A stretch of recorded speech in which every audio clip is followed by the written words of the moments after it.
आज हम लोग बात करने वाले हैं पवन ऊर्जा के बारे में। वैसा ऊर्जा जो बहती हवाओं से उत्पन्न होता है यांत्रिकी ऊर्जा में, और उस यांत्रिकी ऊर्जा को हम लोग बदलते हैं विद्युतीय ऊर्जा में।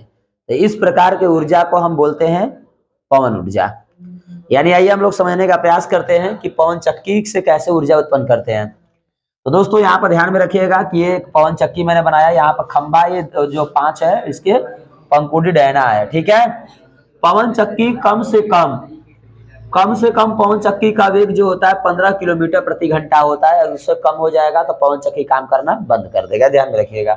पवन चक्की का जो प्रयोग होता है सबसे ज्यादा नॉर्वे और हॉलैंड तथा डेनमार्क में किया जाता है। कहाँ? डेनमार्क में भी किया जाता है। यहाँ पर मैं छूट गया है, कोई दिक्कत नहीं है, डेनमार्क भी याद रखिएगा। पवन चक्की का प्रयोग जल पंप में किया जाता है। यानी जल पंप जो होते हैं खेत खलिहान, नदियां, झील, तालाबों में से लगाकर कृषि कार्य को किया जाता है, तो ये पवन चक्की के द्वारा होता है।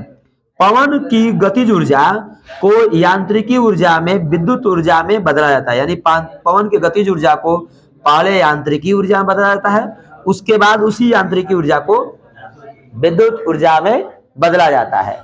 उम्मीद करते हैं आप लोग मेरी बातों को अच्छे से समझ गए होंगे।